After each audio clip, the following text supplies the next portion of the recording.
राधे राधे आप सभी को आपके अपने चैनल द कृषव ग्लोरी में आपका बहुत बहुत स्वागत है। हमारी प्यारी श्री लाडली जी राधा रानी की कृपा आप पर सदैव बनी रहे। दोस्तों, आज की वीडियो में हम आपसे बात करने वाले हैं देवउठान एकादशी के महत्व के बारे में और तुलसी विवाह के बारे में। तो आने वाली देवउठान एकादशी और तुलसी विवाह से जितनी भी संबंधित जानकारी है आज की वीडियो में आप सभी को मैं बताने वाली हूँ। आप सभी के लिए ये वीडियो बहुत ज़्यादा महत्वपूर्ण होने वाली है, तो कृपया लास्ट तक ज़रूर देख लीजिएगा।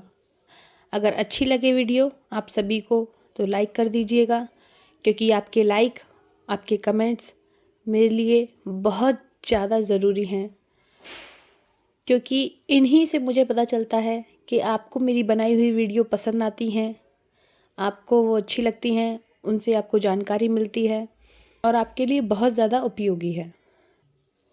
तो चलिए बढ़ते हैं अपने वीडियो की तरफ। कार्तिक मास के शुक्ल पक्ष की एकादशी को देव उठनी एकादशी कहा जाता है और शास्त्रों के अनुसार देव उठनी एकादशी के दिन भगवान श्री हरि विष्णु योग निद्रा की अवस्था से जागृत अवस्था में आते हैं।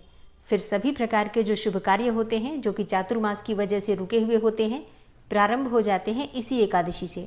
शास्त्रों के अनुसार देव उठनी एकादशी भगवान श्री हरि विष्णु और माता लक्ष्मी को प्रसन्न करने का सबसे शुभ दिन माना जाता है। इस दिन विधि विधान से भगवान श्री हरि विष्णु और माता लक्ष्मी की आराधना करने से समस्त प्रकार के कायिक, वाचिक और मानसिक पाप कर्मों से मुक्ति मिल जाती है।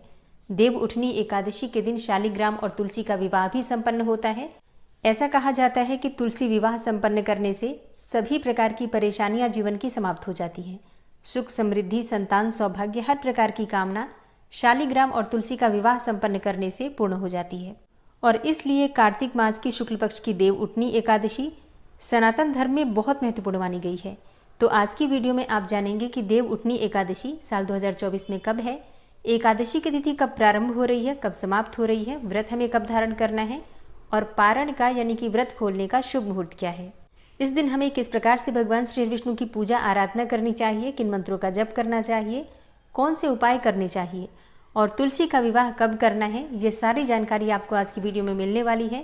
तो सबसे पहले जानते हैं कि एकादशी की तिथि कब प्रारंभ हो रही है, कब समाप्त हो रही है और व्रत हमें कब धारण करना है। कार्तिक मास के शुक्ल पक्ष की एकादशी तिथि प्रारंभ हो रही है 11 नवंबर 2024 को शाम को 6:46 पर और समाप्त होगी अगले दिन यानी कि 12 नवंबर को शाम को 4:04 पर। ऐसे में सूर्योदय कालीन तिथि के अनुसार व्रत रखा जाएगा 12 नवंबर 2024 को, दिन होगा मंगलवार का।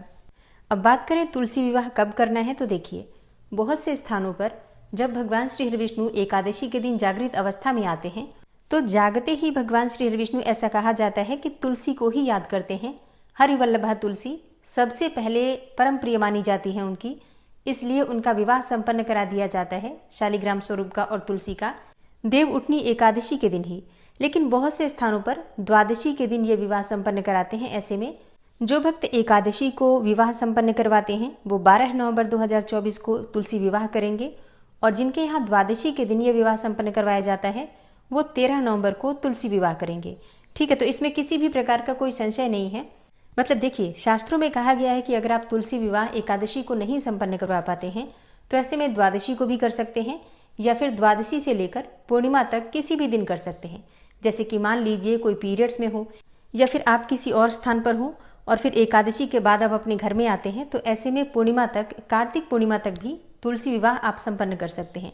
ठीक है, तो मतलब एकादशी से, मतलब देव उठनी एकादशी से लेकर और पूर्णिमा तिथि तक किसी भी दिन तुलसी का विवाह आप कर सकते हैं। अपनी सुविधा के अनुसार आप देख सकते हैं। वैसे सबसे श्रेष्ठ होता है एकादशी के दिन तुलसी विवाह करना, क्योंकि ऐसा कहा जाता है कि जब भगवान श्री विष्णु जागृत अवस्था में आते हैं तो सबसे पहले हरिवल्लभा तुलसी की ही पुकार सुनते हैं और तुलसी और शालिग्राम के विवाह के बाद ही जो मांगलिक कार्य होते हैं वो प्रारंभ होते हैं। अब बात करें पारण के शुभ मुहूर्त के बारे में, तो देखिए एकादशी व्रत का पारण हमेशा द्वादशी तिथि में किया जाता है और द्वादशी तिथि प्रारंभ हो रही है 12 नवंबर को शाम को 4:05 पर और समाप्त होगी 13 नवंबर को दोपहर में 1:01 पर। ऐसे में पारण का शुभ मुहूर्त आपको प्राप्त हो रहा है 13 नवंबर को सुबह 6:42 से लेकर सुबह 8:51 के बीच में अगर आप पारण करते हैं तो इसे शुभ माना जाएगा।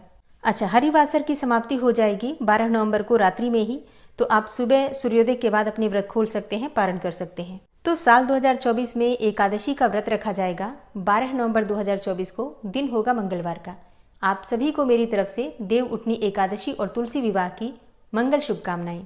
तुलसी विवाह किस प्रकार से करना है और देव उठनी एकादशी के दिन तुलसी और शालिग्राम की पूजा किस प्रकार से करेंगे, सारी जानकारी आपको आने वाली वीडियो में मिलेगी।